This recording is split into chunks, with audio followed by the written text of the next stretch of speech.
गोकर्ण जी के अंदर वो सामर्थ्य था, इसलिए धुंधकारी उनके सामने आया कि इनके द्वारा मेरा उद्धार हो जाए, और गोकर्ण जी ने उसका उद्धार किया। धुंधकारी जब मुक्त होकर के जाने लगा तो धुंधकारी ने कहा, कंपन्ते सर्व पापानि सप्ताह श्रवणे स्थिते। कोई व्यक्ति श्रीमद् भागवत की कथा सुनने के लिए संकल्प करके बैठ जाए कि अब 7 दिन में भागवत की कथा सुनूंगा, तो कंपन्ते सर्व पापानि, उसके सारे पाप जो हैं वो कांपने लगते हैं। कंपन्ते सर्व पापानि, क्यों? बोले सारे पाप कांपने लगते हैं और आपस में चर्चा करते हैं।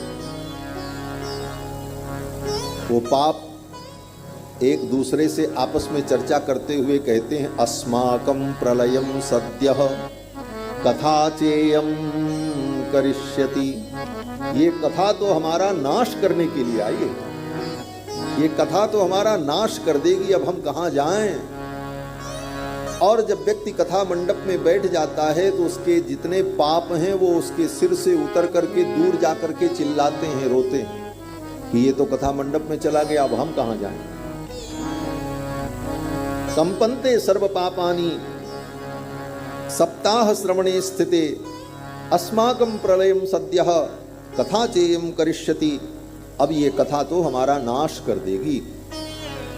और कैसे पाप?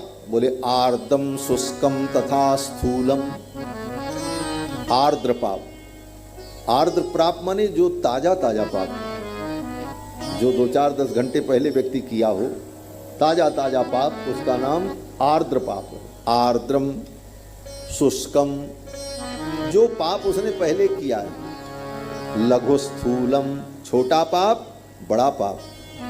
वांग मन कर्म अभिकृतम, वाणी से मन से कर्म से किए गए पाप। श्रवणम विदहेत पापम, इस कथा के श्रवण से सारे पाप जल जाते हैं। किस प्रकार? बोले पावकस समिधो यथा, जैसे प्रचंड अग्नि में चाहे गीली लकड़ी डालो, चाहे सूखी लकड़ी डालो, चाहे पुरानी लकड़ी डालो, चाहे छोटी लकड़ी डालो, चाहे बड़ी लकड़ी डालो, सब जल जाए। तेनैव प्रकारेण, उसी प्रकार से भगवान की ये कथा समस्त पापों को नष्ट कर देती है।